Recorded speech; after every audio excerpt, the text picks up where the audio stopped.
Ma'am start कीजिए, live है। नमस्कार, आज की कक्षा में आप सभी का स्वागत है। आज हम शरद जोशी का एक व्यंग्य पर चर्चा करेंगे, होना कुछ नहीं का। इससे पहले कि हम व्यंग्य पे चर्चा करें, हम रचनाकार का परिचय ले लेते हैं। शरद जोशी जी का जन्म 21 मई 1931 को उज्जैन में हुआ और इनकी मृत्यु 5 सितंबर 1991 में हुई और किसी अकस्मात कारण से हुई। कोई बड़ी वजह, बीमारी या इस तरह की चीज़ वहाँ नहीं थी। शरद जोशी हिंदी के एक महत्वपूर्ण हस्ताक्षर हैं। हास्य व्यंग्य लेखन के क्षेत्र में उनका बहुत बड़ा स्थान है, बहुत बड़ा नाम है और अपने समकालीन पत्र पत्रिकाओं में उनकी हास्य व्यंग्य की रचनाएं छपती रहीं। लगातार उनका एक महत्वपूर्ण स्थान बना रहा। उनके पाठकों की एक बहुत बड़ी संख्या तब भी थी और आज भी मौजूद है। और जो काव्य सम्मेलन थे उनमें उनकी बहुत भागीदारी बहुत महत्वपूर्ण हुआ करती थी। सबसे बड़ी बात यह है कि काव्य सम्मेलनों में कविताओं का पाठ किया जाता था, लेकिन गद्य को स्टेज पे बोलने का जो प्रचलन है वो शरद जोशी ने ही शुरू किया, क्योंकि उनकी रचनाएं इतनी पॉपुलर थी, इतनी लोकप्रिय थी, लोग उन्हें उनके मुंह से ही सुनना चाहते थे और श्रोताओं को मंत्रमुग्ध कर लिया करते थे। नवभारत टाइम्स के में एक रेगुलर कॉलम उनका आता था प्रतिदिन नाम से, जिसमें कि वो अपनी रचनाओं को उसमें उनकी रचनाएं आती थी और बहुत ही पसंद की जाती थी। उनकी प्रतिभा, बहुमुखी प्रतिभा के धनी थे। वो कई क्षेत्रों में उन्होंने काम किया, न सिर्फ व्यंग्य लिखे बल्कि फिल्मों में भी और दूरदर्शन पे भी उन्होंने कई कहानियां और पटकथाएं और संवाद लिखे और पूरा जीवन उनके पास इतने वर्सटाइल थे, वो इतने बहुमुखी प्रतिभा के धनी थे कि पूरा जीवन काल जो है उनके पास काम की कभी कमी नहीं थी। वो हर जिस फील्ड में जाते थे उसी फील्ड में अपना, जिस भी क्षेत्र में वो गए वहीं उन्होंने अपना वर्चस्व स्थापित किया और हिंदी की सेवा तो उन्होंने निरंतर अपने आजीवन वो करते रहे। उनकी रचनाओं पर अगर हम चर्चा करें तो परिक्रमा, किसी बहाने, जीप पर सवार इल्लियां, राह किनारे बैठ, तिलस्म, दूसरी सतह, पिछले दिनों, मेरी श्रेष्ठ व्यंग्य रचनाएं, यथासंभव और हम भ्रष्टन के भ्रष्ट हमारे, मुद्रिका रहस्य आदि उनकी अनेकों रचनाएं हमारे सामने आती रहीं और पाठकों को जो है मोहित करती रहीं, पाठकों को जो है आकर्षित करती रहीं। ये कालजयी रचनाएं हैं जो उस समय की सामाजिक विद्रूपताओं को, सामाजिक विसंगतियों को पाठकों के सामने लेकर आई और न केवल उस समय लेकर आई बल्कि आज भी हमारे सामने वो जीवंत उसी तरह से मौजूद है, प्रासंगिक है हमारे लिए आज भी, क्योंकि वो उसी तरह से जो समाज का भ्रष्ट आचरण है वो अभी भी सुधरा नहीं है और उन रचनाओं के माध्यम से हम जैसे कि वो फिर से उसी तरफ उंगली उठा रहे हैं कि अभी तक ये सुधार बाकी है, अभी तक भ्रष्ट आचरण करने वाले लोग समाज में मौजूद हैं। तो उनकी रचनाओं का महत्व अभी तक कम नहीं हुआ है।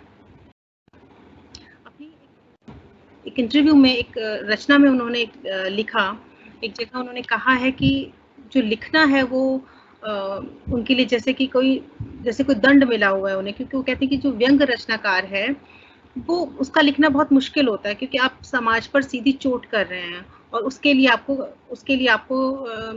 क्या कहना चाहिए, एक टर्म तय है कि आप जितना कड़वा बोलते हैं, जितना आप सीधी चोट करते हैं व्यवस्था पर, उतना ही आपको अंडरलाइन किया जाता है, उतना ही आपको रेखांकित किया जाता है, सोसाइटी से जो पावर है उससे दूर रखा जाता है। तो वो कहते हैं कि वो लिखने के लिए बाध्य हैं, क्योंकि उनके भीतर जो है एक सच्चा और सजग व्यक्ति है जो बिना कहे रह नहीं सकता और कहने के बाद जो भी उसका परिणति हो उसको वो स्वीकार करने के लिए हर वक्त तैयार है।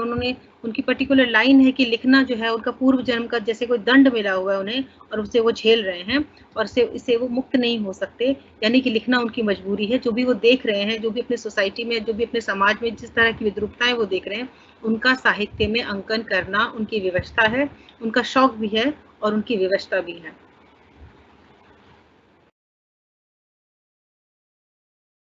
उनकी रचनाएं उन्होंने साहित्य में की कई विधाओं में लिखा और लेकिन जो व्यंग्य है वो शैली उनकी लगातार हर जगह बनी रही, यानी व्यंग्य जो है उनकी आत्मा में, उनकी शैली है। व्यंग्य के बिना वो बात नहीं कर सकते। इस संदर्भ में हम यहाँ बात करना चाहेंगे कि व्यंग्य और हास्य में क्या फर्क होता है। हास्य जो है किसी भी रचना में अगर विनोद है, अगर आपने जोक सुना, आपने कोई ऐसी सिचुएशन देखी जो सामान्य नहीं है, आपने किसी की वेशभूषा देखी, आपने किसी का हेयर स्टाइल ऐसा देखा या किसी के बात करने का तरीका ऐसा देखा और आपको तुरंत कुछ हंसी आई और क्षणिक हंसी आई, विनोद का कुछ बात हुई, कुछ हंसी मजाक हुआ और बात खत्म हो गई। वो उसी क्षण के लिए, हास्य उसी क्षण के लिए है। लेकिन व्यंग जैसे बादलों के बीच में बिजली कौंधती है, ऐसे ही व्यंग जो है वो हमारी स्मृतियों में, हमारी आत्मा तक को झकझोर देता है।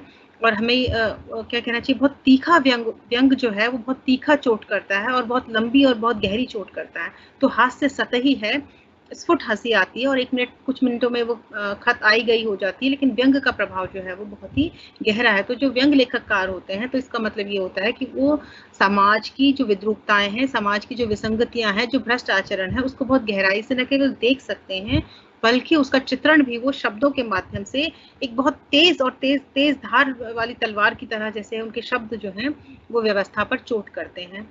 तो शरद जी इस मामले में जो है बहुत ही कलम के बहुत पक्के और धनी हैं। उनकी रचनाएं जो है व्यवस्था पर लगातार चोट करती रही हैं और उन्होंने बिल्कुल साधारण लोगों, बिल्कुल साधारण जीवन उन्होंने जिया और आम आदमी की समस्याओं को बड़े ही मार्मिक ढंग से उन्होंने जो है अपने साहित्य की विषय वस्तु बनाया। उनकी रचनाओं में न सिर्फ कथ्य महत्वपूर्ण है, बल्कि शिल्प भी बहुत महत्वपूर्ण है। जैसे कि मैंने कहा कि वो बहुत बारीकी से समाज के विद्रूपताओं को उभारते हैं और बहुत ही सुंदरता से उसका वो चित्रण अपने साहित्य में करते हैं। यानी कि कथ्य भी, वो क्या कह रहे हैं, समाज की किस समस्या को की तरफ वो अपनी रचना में इशारा कर रहे हैं, वो भी महत्वपूर्ण है और कैसे उन्होंने उसका चित्रांकन किया, ये भी बहुत ही महत्वपूर्ण है। बात और अगर हम देखें तो व्यंग की परंपरा रही है हिंदी साहित्य में, लेकिन उतनी सुदृढ़ परंपरा या सिर्फ व्यंग्यकार ही हिंदी में हमें बहुत कम देखने को मिलते हैं। हरिशंकर प्रसाई और शरद जोशी जैसे कुछ गिने चुने ही हमें नाम हमारे सामने आते हैं, जिन्होंने व्यंग्यकार के रूप में अपनी ख्याति पाई। तो पुरानी परंपरा नहीं, ये बड़ी नई कला जो है उन्होंने आधुनिक काल की जो विधा है, क्योंकि व्यंग जो है वो आधुनिक काल में, हालांकि हमें कबीर और पुरानी जो भक्ति काल की कई रचनाओं में हमें मिलता है, लेकिन वो छुटपुट मिलता है। एक व्यंगकार के रूप में हम अगर किसी का किन्हीं रचनाकारों को जानते हैं तो वो हमें आधुनिक काल में ही आके मिलते हैं। तो यहाँ जो विषय वस्तु का क्षेत्र है और अभिव्यंजना की जो शैली है, जो अनोखापन जो भी हमें दिखता है, ये हमें इनकी अपनी कमाई हुई, या कहना चाहिए कि ऐसी इन्होंने अपने लिए एक नई उर्वरा, एक जमीन, एक बंजर जमीन, एक खाली जगह को इन्होंने खुद कंस्ट्रक्ट किया है, उसको अपने लिए खुद तैयार किया है, उसके सारे नॉर्म्स जो है इन्होंने खुद ही तय किए हैं, इनको पीछे से कुछ बना बनाया नहीं मिला और बड़ी गंभीरता से इन्होंने चोट की और इनके जो लेखन की सार्थकता और जो उसकी सौदेश्यता है वो बिल्कुल स्पष्ट हो जाती है इनकी रचनाओं को पढ़ने के बाद। इसीलिए वो रचनाएं हमें आज भी इतनी खास लगती हैं। और सबसे महत्वपूर्ण बात जो कि मैंने कही कि इन्होंने गद्य पाठ की परंपरा को शुरू किया। कविताएं पढ़ने का, पद्य को पढ़ने का चलन था, गद्य पढ़ने का चलन जो है वो इन्हीं के पास से शुरू हुआ। तो कुल मिलाकर देखें तो हम कहेंगे कि ये इतने महत्वपूर्ण रचनाकार हैं, एक महत्वपूर्ण हस्ताक्षर है हिंदी साहित्य के, जिनके महत्व को अनदेखा नहीं किया जा सकता, या इन पे बात किए बिना हिंदी साहित्य की चर्चा नहीं की जा सकती।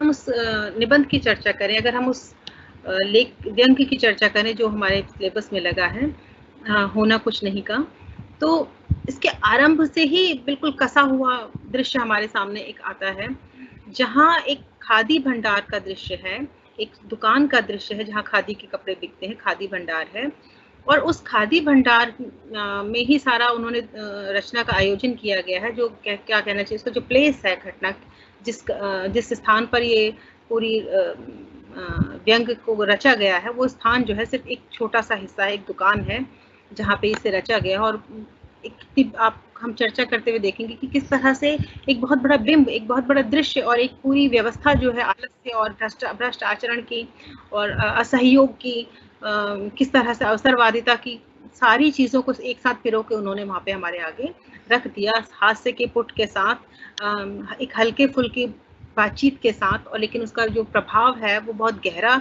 हमारे मन पर पड़ता है, जिसको एक बार पढ़ने के बाद हम भुला नहीं पाते। हम देखते हैं कि जो इसमें कहानी में, जो इस निबंध में कहा गया है, जो कथ्य यहाँ है, वो हमारे जीवन में हमें साक्षात अक्सर देखने को मिल ही जाता है।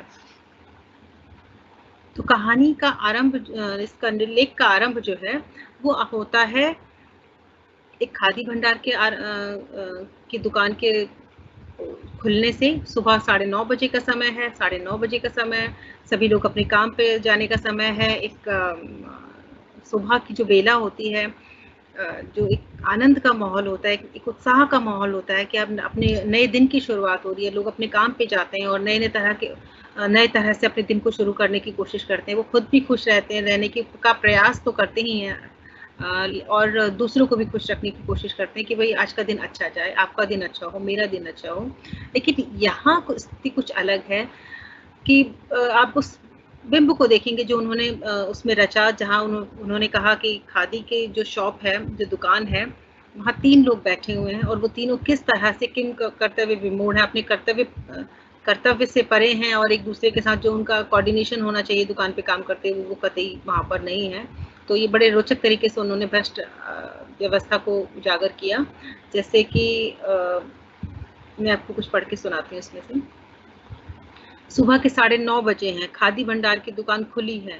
दुकान के बाहर खादी भंडार का बोर्ड लगा है, जिसमें एक लंबा आयताकार काउंटर है। पीछे अलमारियों में खादी के थान, हल्के रंग के मोटे कपड़े, साड़ियाँ, रेशमी कपड़े और कुछ रेडीमेड कपड़े रखे हुए हैं। बाहर हल्की सी अंधड़ चल रही है, एक आंधी चल रही है, बाहर हवाएं चल रही हैं, तो जिससे अलमारियों पर हल्की सी धूल जम गई है।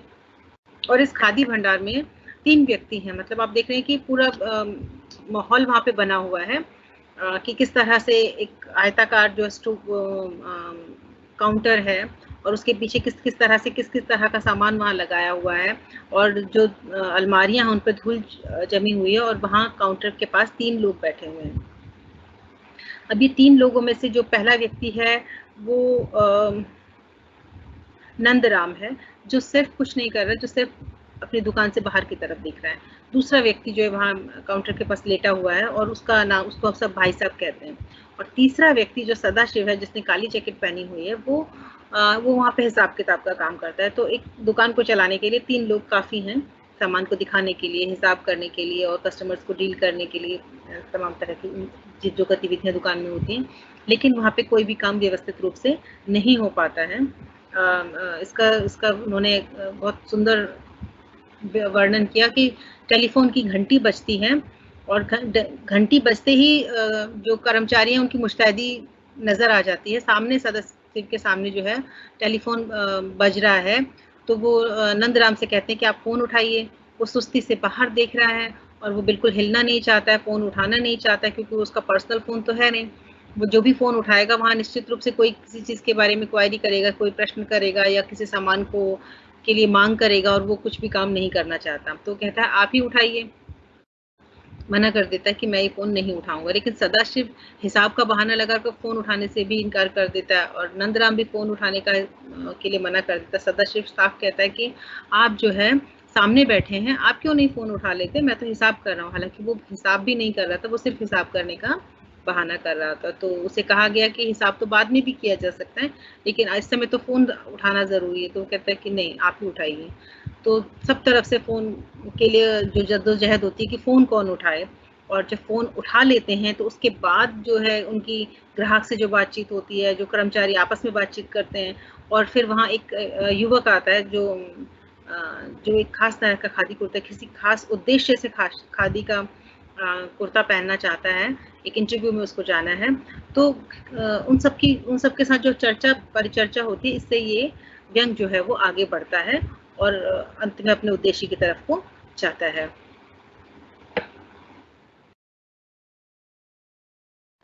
कि खादी की जो घटना, खादी भंडार की जो घटना है, वो उसमें खादी भंडार की दुकान की क्यों रखी गई? इसलिए क्योंकि खादी की दुकान अक्सर जो है, अब तो बहुत तरह के और ब्रांड भी हैं, लेकिन आमतौर पे जो खादी भंडार की दुकानें हुआ करती थी वो सरकारी दुकानें हुआ करती थी। तो सरकारी दुकान में किसी का व्यक्तिगत कुछ भी नहीं था, वो सरकारी काम था, वो सार्वजनिक काम था, और सरकारी नौकरी में वो लोग इतनी तसल्ली परस्त हो गए थे कि वो कोई भी काम वास्तव में करना ही नहीं चाहते। तो समाज में फैली हुई अव्यवस्था, अकर्मण्यता और भ्रष्टाचार की ओर पाठक का ध्यान दिलाने के लिए ये पहला जो दृश्य हमारे सामने है वो प्रस्तुत है। तो आपने समझा कि किस तरह से इस छोटी सी घटना से जहाँ तीन लोग सामने बैठे हुए हैं और कोई भी फ़ोन उठा सकता है। एक छोटा-सा काम जो है फ़ोन उठाने का, कस्टमर को डील करने का, उपभोक्ता अपने भी जो भी ग्राहक है उससे डील करने का, वो उसे नहीं करना चाहते और आपस में कोई कोऑर्डिनेट नहीं करना चाहता, सिर्फ बैठे रहना चाहते हैं। ठीक है? तो ये हमें पता चला यहाँ पे। और जैसा कि कहा मैंने कि सुबह का समय है, सभी लोग का मूड बहुत अच्छा होता है, नए दिन की शुरुआत है, नए काम की शुरुआत होती है, लेकिन यहाँ माहौल पूरे आलस्य से भरा हुआ है, सुस्ती से भरा हुआ है। सभी लोग जो है आराम परस्ती थे, कोई बाहर बेवजह जो है सड़क निहार रहा है, उसके पास कुछ काम नहीं, कोई सिर्फ हिसाब बनाने के लिए सिर्फ किताबों की तरफ नजर गड़ाए बैठा है और कोई जो है सिर्फ लेटा हुआ है। तो इस तरह से ये कहानी यहाँ चल रही है। और जो एक सिर्फ छोटी सी लाइन कह के कवि जो व्यंगकार है हमारे, वो कहते हैं कि अलमारी पर धूल चढ़ी हुई है। तो वो निठल्ले बैठे हैं, लेकिन वो अपने दुकान को साफ सुथरा रखने की कोशिश कतई करने का उनका प्रयास बिल्कुल भी नहीं है। और फोन की घंटी बज के कोई उसको उठा, जितनी उन्होंने बहस की उससे शायद कम समय में जो है वो फोन को आराम से उठाकर अपने ग्राहक से बात कर सकते थे और जो भी उसकी क्वारी होती उसको वो डील कर सकते थे। लेकिन फोन का कौन उठाए, इसी बात के माध्यम से जो है उनका पूरा चरित्र जो है वहां पे हमें नजर आ गया। फिर इसके बाद एक फोन आता है जो कि किसी तरह से उठा लिया जाता है। वो फोन है ऑपरेशन थिएटर से, लेकिन वो समझते हैं कि ये आया है रंगमंच से, किसी नाटक कंपनी से आया है, किसी ड्रामा थिएटर से आया है। तो जो उनसे बातचीत होती है वो भी बड़ी हास्य से भरी हुई है कि वो कह रहे हैं कि उन्हें कलरफुल कपड़े नहीं चाहिए, उन्हें वाइट कपड़े चाहिए। तो वो बड़े हैरान हो रहे हैं कि भैया जो थिएटर वाले हैं, जो ड्रामा वाले हैं, उनको तो कलरफुल कपड़े चाहिए होते हैं, ये वाइट कपड़े क्यों मांग रहे हैं उनको। फिर वो अस्पताल का सी कुछ उनको चर्चा नजर आती है उस बातचीत में। तो वो कहते हैं कि क्या वो एक हॉस्पिटल का ऑपरेशन का कोई ड्रामा कर रहे हैं, वहाँ पे डॉक्टर और नर्स हैं, नर्स को लेके उनकी विशेष रुचि है बातचीत में। तो इस तरह से करके उन जो कर्मचारी हैं उनकी अयोग्यता भी नजर आती है कि वो दूसरे की बात न सुनकर सिर्फ अपनी जो उनके दिमाग में आइडिया आ गया उसके हिसाब से वो लोग बात कर रहे हैं। ये कि अयोग्य व्यक्ति जैसे सीट पे बैठा हुआ, यदि कोई कुशल व्यक्ति होता तो वो तुरंत उस बात को समझता और अपने ग्राहक की जो भी उसकी डिमांड थी, जो भी उसकी मांग थी, उसकी पूर्ति के लिए वो प्रयास कर सकता था, जिस काम के लिए कि वास्तव में उसको वहां रखा गया है। और उनकी ये जो अयोग्यता है, उनकी ये जो नासमझी है, यही इस लेख में, इस व्यंग में जो है विनोद को भरती है। उन्हीं की इसी मूर्खता की वजह से ही पाठकों में हास्य का संचार होता है। यानी कि पाठक को एक तरफ उनकी अकर्मठता से हंसी आती है और एक तरफ जो उनकी नासमझी है, जो फोन पे बात करते हुए वो कर रहे हैं, उससे भी उनको हंसी आती है। इस प्रकार हमने देखा कि अपनी जिम्मेदारी से बचने के प्रयास में वो निरंतर लगे हुए हैं और काम वो तभी करते हैं जब कार्य करने की व्यवस्था उनके सिर पर आ पड़ती है। बड़ी अनिच्छापूर्ण तरीके से उनका व्यवहार वहां चल रहा है। ऐसी जब वो युवक वहां पहुंचता है और कहता है कि एक युवक वहां आता है और कहता है कि उसको टी शर्ट पहने एक लड़का जो है वहां पहुंचता है, पैंट पहने हुए युवा, मतलब जो पाश्चात्य लुक जिसका है, उसकी वेशभूषा जो है वो पाश्चात्य है। वो वहां पहुंचता है और कहता है कि उसको रेडीमेड कपड़े आपके पास हैं? तो वो कहता है कि क्या तो दुकानदार कहता है क्या आपको यहाँ रेडीमेड कपड़े नहीं दिख रहे हैं? तो लड़का कहता है मुझे क्या मालूम आपकी शॉप पे क्या क्या है। तो वो कहते हैं कि ईश्वर ने आपको आंखें दी हैं, आप आंख खोल के देखिए, हमारी दुकान पे सब कुछ रखा हुआ है। यानी कि वो ग्राहक को सामान दिखाने तक में उन्हें जोर पड़ता है। वो कहते हैं कि नहीं, जो है सामने लगा हुआ डिस्प्ले है, आप देख लीजिए, जो आपको चाहिए वो बता दीजिए। वो किसी भी तरह से रुचि नहीं लेते कि उनका जिस काम में वो लगे हुए, जो नौकरी उनके पास है, जो दायित्व उनके पास है सामान को, खादी के सामान को बेचने का, उसके लिए उनके मन में कोई तत्परता नहीं है कि वो ग्राहक को 2-4 चीजें एक्स्ट्रा दिखाएं, अतिरिक्त दिखाएं, जिससे कि उसके अंदर कोई रुचि बढ़े सामान को देख के और वो लेने की, उसमें सामान को ले और खादी भंडार का लाभ हो कुछ, और उनकी जो नौकरी है उस पे उनके लगे रहने की कुछ सार्थकता बने, उनके वहाँ होने की कोई इंपॉर्टेंस हो, कुछ महत्व हो उनका कि भाई उन्होंने कुछ सामान यहाँ बेचा। लेकिन उनके पास अरुचि के अलावा कुछ नहीं है। और जो ग्राहक है, अगर वो एक साधारण व्यक्ति उनके पास आता है तो वो कहते हैं कि कोई उसके लिए अब्यूजिव लैंग्वेज के लिए जो है अपशब्द का इस्तेमाल वो करते हैं कि अरे कि क्या मुसीबत उसके सिर पर आ पड़ी है। लेकिन वहीं अगर कोई प्रभावशाली व्यक्ति उनकी दुकान पर आ जाएगा, कोई नेता आ जाए, कोई मंत्री आ जाए या कोई धनिक व्यक्ति आ जाए, तो अपने सारे काम छोड़ के उसकी सेवा में वो लोग लग जाएंगे।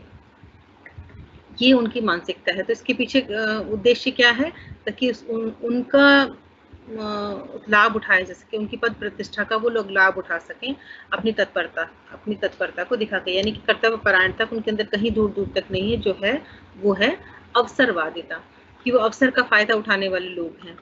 तो इस अवसरवादिता पर इन्होंने शरद जी ने पूरा देखेंगे आदि से अंत तक व्यंग किया हुआ है।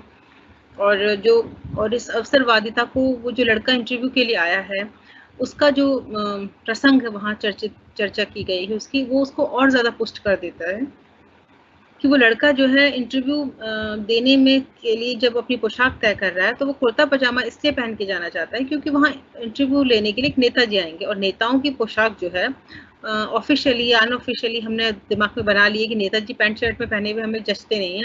हमने दिमाग में बना रखा है कि नेताजी तो कुर्ता धोती ही पहनते हैं या कुर्ता पजामा ही पहनते हैं। तो उस नेताजी को इम्प्रेस करने के लिए वो लड़का भी इंटरव्यू में कुर्ता और पजामा ही पहनना चाहता है। उसे अपने विषय की जानकारी है या नहीं है, उसे उस नौकरी के वो योग्य है या नहीं है, उस जो नौकरी के लिए उसके पास कितनी क्वालिफिकेशन है, क्या चीज़ चाहिए, उसको ये सब जानने की कहीं कतई भी ज़रूरत नहीं है। उसकी ज़रूरत ये है कि चाटुकारिता किस तरीके से की जाए। और यकीन मानिए कि शरद जी इस बात को पूरी तरह से उभारने में सक्षम रहे हैं। उन्होंने पूरा स्पष्ट वहाँ किया है कि दुकान के जो कर्मचारी हैं और वो लड़का ये तय कर लेते हैं कि हाँ, ये जॉब जो है इस लड़के को ही मिलने वाली है, क्योंकि जो नौकरी आज की परिस्थितियों में नौकरी के लिए जो एसेंशियल रिक्वायरमेंट है, जो अनिवार्य योग्यता है नौकरी के लिए आज की डेट में, वो अवसरवादिता है। अगर आपके पास अवसरवादिता नहीं है, अगर आप स्वांग नहीं रच सकते, अगर आप एक ड्रामा क्रिएट नहीं कर सकते हैं, तो आपके लिए जॉब मुश्किल है। लेकिन आपके पास और कोई डिग्री हो या ना हो, पर अवसरवादिता आपके पास है, तो आप बिल्कुल योग्य हैं उस नौकरी के लिए। तो वो युवक जो है अवसरवाद नेता को देखते ही, जैसे ही उसने अवसर देखा कि नेता आ रहे हैं इंटरव्यू लेने, तुरंत उसने अपनी पोशाक चेंज करने का मन बना लिया। और ये बताया गया कि नौकरी के लिए किस तरह के स्वांग और प्रपंच रचे जाते हैं।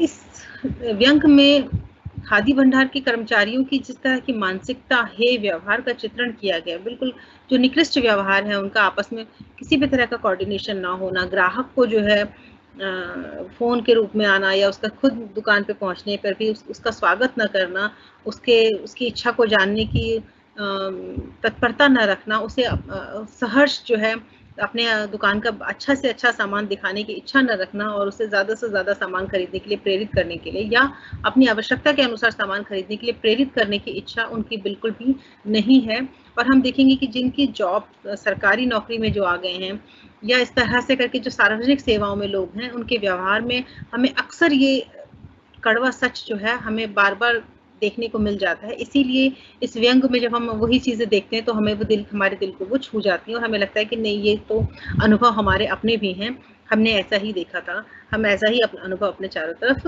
करते हैं। और दफ्तर के अपने अपने जब आप किसी ऑफिस में जाएंगे तो वो आपको सीट पे नहीं मिलेगा, आप सीट पे मिल जाए तो आपसे सीधे मुंह बात नहीं करेगा और आपकी बड़ी उपेक्षा करेगा। लेकिन आपकी जगह, यानी एक साधारण व्यक्ति की जगह वहीं कोई धनिक पहुंच जाए या कोई रसूखदार व्यक्ति पहुंच जाए, कोई पद प्रतिष्ठा वाला व्यक्ति पहुंच जाए, तो वो तुरंत सेवा में लग जाएगा और हाथ बांध के सामने खड़ा हो जाएगा।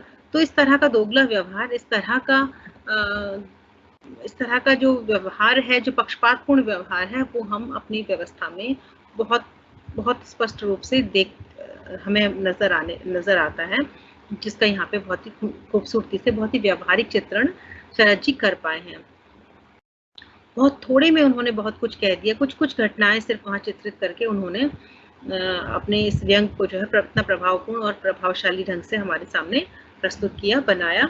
और इतने लंबे समय से ये व्यंग जो है वो लगातार हमें प्रभावित करता आ रहा है, पाठकों को प्रभावित करता आ रहा है। जैसे कि मैंने कहा कि क्यों प्रभावित कर रहा है, ये इतनी पुरानी रचना हो गई है, इसका आज के समय में क्या इम्पोर्टेंस है? दरअसल जिस समस्या को लेकर शरद जी ने इसको लिखा, जो अवसरवादिता है, जो भ्रष्ट आचरण है, जो ये दोगला व्यवहार है कि जनसाधारण यदि पहुंचता है ग्राहक बन के तो उसके साथ अलग व्यवहार किया जाता है, और रसूखदार व्यक्ति पहुंचता है तो उसके साथ अलग व्यवहार किया जाता है, ये व्यवहार आज भी हमें देखने में मिलता है, ये आज भी प्रैक्टिस में है, और आज भी हम आम आदमी की उपेक्षा व्यवस्था के अंदर देखते हैं। तो इसलिए इसकी इम्पोर्टेंस खत्म नहीं हुई है, और जिस तरह का व्यवस्था, प्रशासनिक व्यवस्था हमारे आसपास हमें नजर आती है, तो इतनी जल्दी इसमें कोई सुधार की गुंजाइश भी नजर नहीं आती। ऐसा लगता है कि ये व्यवस्था अभी लंबी चलने वाली है।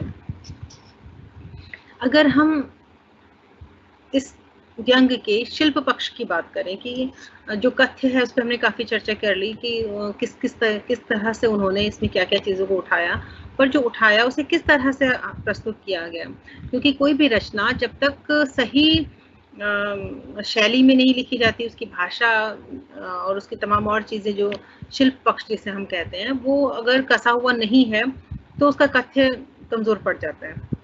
यानी कि मजबूत कथ्य को कहने के लिए मजबूत शिल्प विधान की भी जरूरत होती है। तो अगर हम यहाँ देखें तो हम देखेंगे कि शरद जी बहुत ही सिंपल, बहुत ही साधारण बोलचाल की दैनिक व्यवहार में आने वाली भाषा का प्रयोग कर रहे हैं। बहुत ही सरल और सहज भाषा यहाँ पर है, छोटे छोटे वाक्य हैं, उसमें कोई भी बनावटीपन या नकलीपन कतई नहीं है। छोटे वाक्य होने से क्या फायदा है, बड़े वाक्य जो हैं वो बोझिल हो जाते हैं।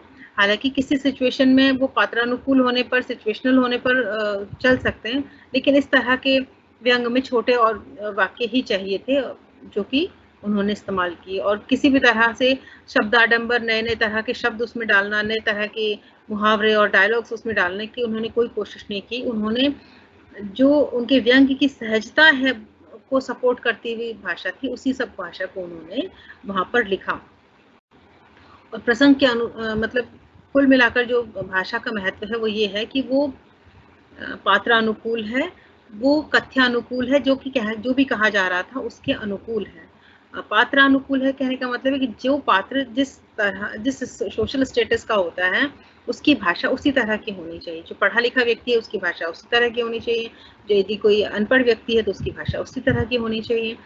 आप जिस वर्ग से आए हुए पात्र का चित्रण अपनी कहानी में या रचना में कर रहे हैं, वो आपकी भाषा उसके अकॉर्डिंगली ही होनी चाहिए। ठीक है। इसके अलावा अगर हम यहाँ शब्दों की वैरायटी देखें कि कितनी तरह के शब्दों को उन्होंने इस्तेमाल किया, तो हम कहेंगे उन्होंने सारे शब्दों के जो सोर्स हैं, स्रोत हैं, सभी का इस्तेमाल उनके पास मिलता है, क्योंकि वो सहजता से इस्तेमाल कर रहे हैं। इसलिए वो सभी, क्योंकि हमारी बोलचाल की भाषा में आते हैं, तत्सम, तद्भव, देसी, देशज, विदेशी, सारे शब्द उसमें आते हैं, तो वही हमें उनकी भाषा में मिल जाते हैं। तत्सम शब्दों में देखिए आदर्श, व्यक्ति, मनुष्य, परिस्थितियां, व्यस्त, ऐसे शब्द हमें वहां मिलते हैं। तत्सम शब्द क्या होते हैं? तत्सम शब्द वो होते हैं जो संस्कृत से हिंदी में एज इट इज आ गए हैं। तत्सम उसके जैसा, मतलब किसके जैसा? संस्कृत भाषा के, जो संस्कृत में जैसा था वैसा का वैसा आ गया। तद्भव, जो विकास के क्रम में थोड़े से बदल गए हैं शब्द, जैसे हाथ, सिर, आंख। और देशज शब्द जौन, तौन, हमहू, लंगोट, इस तरह के कई शब्द हमें यहाँ देखने को मिले। अंग्रेजी शब्द जैसे काउंटर, फोन, थिएटर, फिट, इस तरह के शब्द हमें देखने को मिले यहाँ। और उर्दू फारसी के शब्द भी काफी है यहाँ पर, जरूर, फायदा, शौक, जरा, ख्याल आदि। तो लेखक की जो भाषा है, बोलचाल की भाषा है, उसमें बोलचाल के शब्द हैं, और अनावश्यक शब्द वहाँ हमें देखने को नहीं मिलते हैं।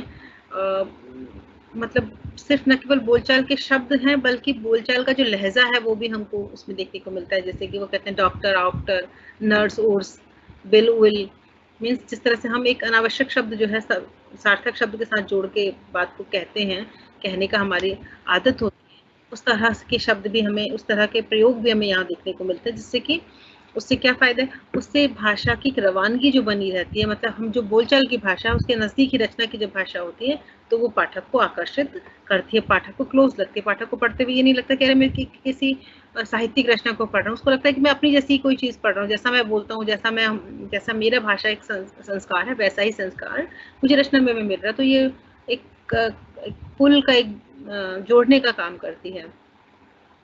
और अगर हम मुहावरों की बात करें तो यहाँ उन्होंने भाषा को चोटीला बनाया और मुहावरों ने और ज़्यादा उसको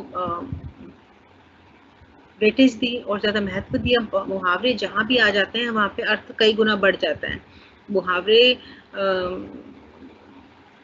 सोचने के लिए या भाषा को और ज़्यादा सशक्त करने का काम करते रहे हैं और यहाँ भी उन्होंने उसका इस्तेमाल किया, जैसे कि नाक भौं सिकोड़ना, मन मारना।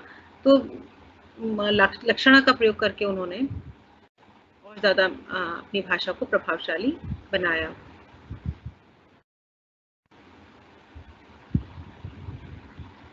इनकी रचना में बिंबात्मकता एक बहुत ही अन्य महत्वपूर्ण गुण है।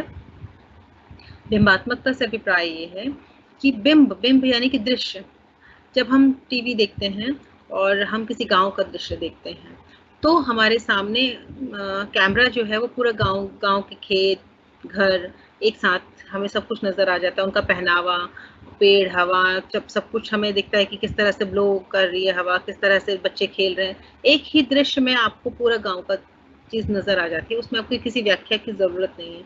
लेकिन जब आप लिख रहे होते हैं तो आपको शब्दों के माध्यम से वो सभी चीजें क्रिएट करनी पड़ती हैं, उन सभी को आपको अपनी रचना में लेना होता है। तो बिंबात्मकता कहते हैं जब लेखक ऐसा काम करता है, ऐसा ही रचना करता है जिसमें हमारे सामने ऐसा कोई दृश्य उभर आता है और हमें वो साक्षात्कार हो जाता है कि ऐसा ही कुछ सामने, जैसे कि उन्होंने, अगर हम इस व्यंग के आरंभ की ही बात करें, जहाँ खादी भंडार के को खोला जा रहा है और किस तरह से खादी भंडार का अरेंजमेंट किया हुआ है कि वो बिंब जो है अपने आप में बिल्कुल पर्टिकुलर और सटीक है।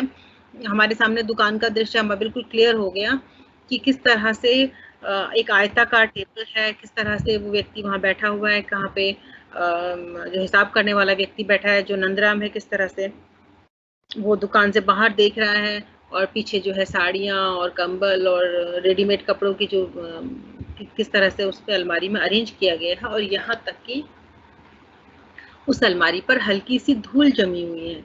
तो अगर आपको बिना कहे ये बात नहीं कही जाती, अगर कैमरा होता तो सामने दिख जाता कि धूल है, चीजें अव्यवस्थित हैं और किस तरह से जो कर्मचारी हैं वो किम कर्तव्य मूड बैठे हुए, उनको अपने काम से कोई मतलब नहीं, कोई लेना देना नहीं है। लेकिन लेखक ने यहाँ अपने शब्दों के माध्यम से पूरा एक दृश्य हमारे सामने प्रस्तुत कर दिया। तो हम ये कहेंगे कि एक बिंबात्मकता उनकी शैली है, एक सशक्त पक्ष है और वो इस तरह से वर्णन करते हैं कि हमारे सामने चित्र सा उभर कर आ जाता है। अगर वो उसका वर्णन न करें कि वो दुकान कैसी है, वहाँ किस तरह से सामान रखा हुआ है, तो भला हम कैसे जान पाएंगे कि कैसी स्थिति है और ये जो व्यंग कहा जा रहा है उसकी किस परिस्थिति में खेला गया, किस परिस्थिति को शो कर रहा है, वो दुकान कैसी है, जाने की जो पाठक की उत्सुकता है वो बनी ही रह जाएगी। लेकिन शरद जी ने बहुत सुंदर बिंबात्मक शैली का प्रयोग करके हमारे सामने उस दृश्य को प्रस्तुत किया। इसी तरह से विवरणात्मक शैली भी का अपना महत्व होता है। विवरण का अर्थ होता है किसी चीज के बारे में विस्तार से बताना। तो अगर मैं इसी दृश्य को फिर कहूँ कि पूरा विवरण दिया गया है वहाँ पे खादी भंडार का, कि किस तरह से काउंटर है, किस तरह से अलमारियां हैं, किस तरह से थान है और कहाँ साड़ियां हैं, कहाँ रेशमी है, कहाँ रेडीमेड कपड़े हैं। तो ये विवरण है, बारीक छोटी छोटी चीजें बताई जा रही हैं वहाँ पर, जो फिर वही पाठक की जो जिज्ञासा है उस शांति के लिए बहुत ज्यादा जरूरी है। हम पाठक जब तक रिलेट नहीं होगा, पाठक जब तक अपना संबंध नहीं जोड़ेगा उस रचना के साथ, तब तक उसकी आत्मीयता नहीं बन पाएगी, तब तक वो उसके कथ्य तक नहीं पहुंच पाएगा, तब तक उसका शिल्प, उसका धरा रह जाएगा। तो इसलिए जो बिंबात्मकता है, जो विवरणात्मकता है, वो किसी रचना की जान है। हालांकि इसका जो अतिरेक है, बहुत ज्यादा विवरण जो है वो भी डिस्ट्रैक्ट करता है, वो भी बोझिल हो जाता है कि अरे भाई इतने ज्यादा विवरण की क्या जरूरत है। लेकिन एक आवश्यक जो लिमिट है कि उसके बारे में पता होना ही चाहिए जितना कि इसमें चर्चा की गई है। अगर जब तक उसका विवरण हमारे सामने नहीं होगा, तब तक हमारा तादाद में उससे नहीं बैठेगा। अगर सीधे से हमसे कह दिया जाए कि खादी की दुकान है और वहाँ फोन बज रहा है और 3 लोग बैठे हैं और वो इस तरह से कर रहे हैं, तो शायद कहीं कुछ कमी महसूस हो पड़ते हुए। लेकिन जैसे ही हमारे सामने पूरी दृश्य की चर्चा कर दी जाती है तो हमारे लिए वो स्पष्ट हो जाता है कि हाँ, ये इस तरह की सीन, हमें जो जिज्ञासा है उस बिंब के, उस प्लॉट के लिए कि ये कहाँ पे रचा जा रहा है, ये कहाँ पे कहा जा रहा है, तो हमारी शांत हो जाती है और हमें चीजें समझ में आने लग जाती है और हमारा तादाद में बैठ जाता है।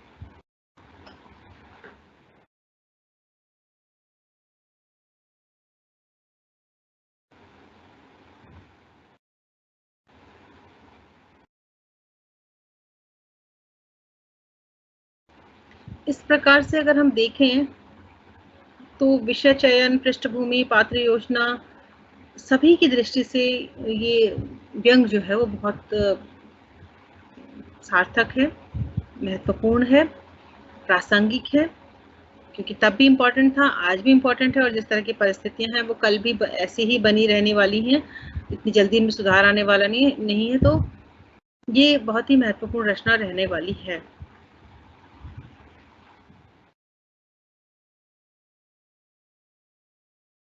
तरह से अगर हम देखें, एक पूरा व्यंग के माध्यम से पूरी व्यवस्था हमारे सामने उकेर दी गई शरद जी द्वारा। रचनाओं को अगर हम ओवरऑल देखते चलें कि किस तरह से उन्होंने रचनाएं की, तो उनकी सभी रचनाएं एक एक करके समाज की विभिन्न विसंगतियों को हमारे सामने उभारती हुई चलती हैं।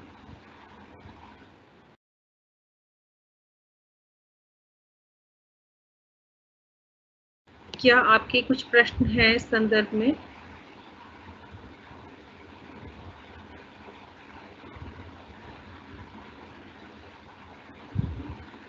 तो मैं एक बार आपके प्रश्न भी देखना चाहती हूँ, तो आप अपने प्रश्न चैट में लिख दीजिए। तब तक मैं आपसे सिर्फ 2 बात और इस संदर्भ में कहना चाहती हूँ कि किसी भी चैप्टर को आप तैयार करेंगे तो आपको उसके कथ्य शिल्प पक्ष पर भी ध्यान देना है और आपको उसके कथ्य पक्ष पर भी ध्यान देना है, संवेदना पक्ष पर भी ध्यान देना है। यानी कि क्या कहा जा रहा है, लेखक समाज की किस समस्या की तरफ उसकी दृष्टि गई है, वो किस समस्या को अपनी रचना के माध्यम से आप तक पहुंचाना चाहता है, प्रॉब्लम क्या है, उस प्रॉब्लम को आपको अंडरलाइन करना है। जैसे कि अगर हम इस निबंध की बात करें तो यहाँ जो निबंधकार है वो भ्रष्ट आचरण को, अवसरवादिता को और कोऑर्डिनेट ना करने, आपस में सहयोग की कमी को, अयोग्य व्यक्तियों के पद पे पहुंच जाने को और पूरी उनकी वजह से, उनके उस भ्रष्ट आचरण की वजह से, उनके किम कर्तव्य विमूढ़ आचरण की वजह से जो आम आदमी को परेशानी है, उसका दृश्य उकेरने में वो बड़े सक्षम रहे हैं। और इसको उन्होंने कई एग्जाम्पल्स के साथ चित्रित किया। जैसे हमने कहा उसमें बिंबात्मकता आई, उसमें विवरणात्मक शैली आई, यानी जो मूल कथ्य है उस कथ्य को प्रस्तुत करने की जो शैली है, फिर हम उस पर चर्चा करते हैं कि किस तरह से उन्होंने इस बात को कहा। वो बिंबात्मकता, विवरणात्मकता, उसकी भाषा कैसी है, सहज है, सरल है, व्यंग्यात्मक है, लोकोक्तियां उसमें हैं या नहीं है, किस तरह के शब्द भंडारों का उन्होंने ज़्यादा इस्तेमाल किया है, क्या तत्सम शब्द ज़्यादा हैं, क्या तद्भव शब्द ज़्यादा हैं, या देशज शब्द ज़्यादा हैं, कहीं उर्दू के शब्द ज़्यादा हो सकते हैं और कहीं जैसा कि हमारे इस पाठ में है सब कुछ बैलेंस है। जैसे हमारी आज की भाषा में कहीं संस्कृत भी आती है, कहीं तद्भव के शब्द भी हम अनजाने बोलते हैं, कहीं उर्दू के शब्द भी अनजाने निकलते हैं, अंग्रेजी की भाषा के पुट भी हमारी भाषा में है, हम बड़ी सहजता से उसका इस्तेमाल करते हैं। वैसे ही वही भाषा हमें एज इट इज इसमें आम बोलचाल की भाषा में जो हम बोल रहे हैं वही भाषा हमें इसमें भी मिल रही है। तो आपको इसका रचनात्मक पक्ष भी तैयार करना है प्रश्न किसी भी रचना के संदर्भ में, और आपको उसका शिल्प पक्ष भी तैयार करना है कि किस तरीके से उस बात को कहा गया है। आपको व्यंग और हास्य में फर्क भी पता होना चाहिए, जैसा कि मैंने आपको अभी बताया कि हास्य जो है वो क्षणिक होता है और व्यंग जो है वो बहुत गहरा होता है, उसको बहुत क्या कहना चाहिए उसको कि आधुनिक विधा है व्यंग की, और इसकी चोट कहते हैं कि बहुत गहरी लगती है, जिस पे व्यंग किया जाता है वो तिलमिला जाता है। और विद्रूपताओं को चित्रित करने के लिए, सामाजिक विद्रूपताओं को चित्रित करने के लिए व्यंग एक बहुत सशक्त माध्यम रहा है। आधुनिक काल की महत्वपूर्ण विधा ये इसीलिए बनी है क्योंकि विद्रूपताएं इस समय में बहुत ज़्यादा बढ़ गई हैं, जीवन की जटिलताएं इस समय में काफ़ी बढ़ी हैं। अगर आप इसको देखें, जैसे कि बहुत सिंपल भाषा में उन्होंने किस तरह से कहा कि जब टेलीफोन बज रहा था तो उस घटना को उन्होंने किस तरह से कहा, सुनिए टेलीफोन है, वह दूसरे से कहता है जो सुस्त बैठा सड़क की ओर देख रहा है, अब आप ही उठाइए। फिर सर टिकाए जवाब देता है, उठाइए उठाइए, हम हिसाब कर रहे हैं। काली जैकेट वाला हिसाब में हिसाब लगाने लगता है, और हिसाब लगाने के बाद हिसाब बाद में कर लीजिए, कौन जल्दी है। यानी कि वो व्यक्ति कह रहा है आप हिसाब कर रहे हैं, तो आप अपना ये काम बाद में कीजिए, फिर उसको कर लीजिए। तो आप तो फ़ोन सुन सकते हैं, उत्तर मिलता है। तो आप कुछ नहीं कर रहे हैं, तो आप ही फ़ोन सुन लीजिए। इस तरह से वो एक-दूसरे के ऊपर चीज़ों को टाल रहे हैं। आप देखेंगे इनकी जो डायलॉग्स हैं, ये अपने आपने ये कहने को आपने कहा कि सिर्फ सिंपल सी कुछ बातें हो रही हैं, लेकिन जब आप उत्तर लिखेंगे तब इन संवादों को आप अपने उत्तर का हिस्सा बनाएंगे। आप उसमें लिखेंगे कि इस पहले व्यक्ति ने ये कहा, दूसरे व्यक्ति ने ये कहा, तीसरे व्यक्ति ने ये कहा, ठीक है ना। इस तरह से आपको ये बातें उसमें लिखने से आपका आंसर ज़्यादा प्रभावपूर्ण बनेगा, क्योंकि एग्जामिनर ये जानेगा कि आपने चैप्टर को पढ़ा है और आप उसकी छोटी-छोटी घटनाओं को जानते हैं और अपनी बात को कहना भी जानते हैं। जैसे एक और एग्जांपल उसमें है, जब थिएटर से फ़ोन आता है और मतलब हॉस्पिटल से फ़ोन आता है और वो सोचते हैं कि थिएटर से, यानी कि किसी ड्रामा कंपनी का फ़ोन है। तो दुकानदार कहता है कि आपको थिएटर के लिए कपड़ा चाहिए, सो रंगीन छापेदार। वो हैरान होकर कहता है, सफ़ेद चाहिए अस्पताल के लिए? वो कहता है कि थिएटर में अस्पताल का सीन बनाइएगा क्या? कोई डॉक्टर वॉक्टर तमाशा है, नर्स वर्स नहीं? अरे हम तो गलत समझे, जो आप बोल रहे हैं सो ही समझा। यानी कि वो जो हमने जिससे बात की कि जो ग्राहक कह रहा है उसकी बजाय वो जो खुद समझ रहा है उसको उस पर थोपना चाहता है। तो इस तरह से छोटी-छोटी घटनाएँ जो आपने वहाँ पढ़ी, उसमें हमने चर्चा की, उन घटनाओं को आप उसमें लिखेंगे, विस्तार के साथ लिखेंगे। और कहीं जहाँ आपको डायरेक्ट उस पे बात करनी है डायलॉग्स पे, तो सिंगल कॉमा करके आप उसको लिखेंगे। जैसे उस युवक की बात है कि वो किस तरह से खादी का कुर्ता लेना चाहता है और अपना अपनी मंत्रणा ये बताता है कि क्योंकि नेताजी आ रहे हैं इसलिए वो जो है कुर्ता पहन रहा है।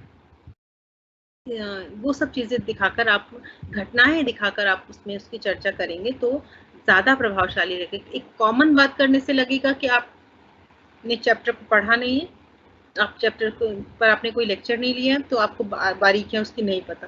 लेकिन जैसे ही हम पर्टिकुलर उस चैप्टर के बारे में बात करने लग जाते हैं कि इसमें ये घटना हुई, इसमें ये डायलॉग हुआ, इसमें ये पात्रों के नाम हैं, इन पात्रों ने इस तरह से संवाद किए, या इस घटना से हमें ये पता चलता है, या उस घटना से हमें ये पता चलता है, जैसे कि हमने अभी चर्चाएँ की। तो जब ये चीज़ें हमारे आंसर में लिखी हुई होती हैं, तो हमारा आंसर ज़्यादा प्रभावशाली बनता है और ज़्यादा वो सटीक बनता है और ज़्यादा स्कोरिंग बनता है। तो मुझे उम्मीद है कि आप लोगों को इस लेक्चर से कुछ फ़ायदा मिला होगा।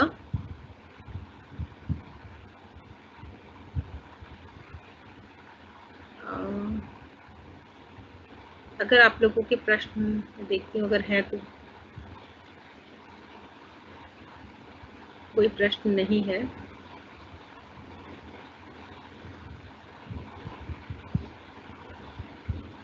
चलिए, तो आज की क्लास में इतना ही। अगली क्लास में मिलते हैं।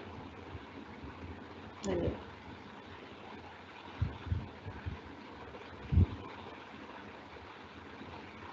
मैडम होगी क्लास खत्म? हाँ जी, लाइव सेशन एंड कर दूं? हाँ जी कर।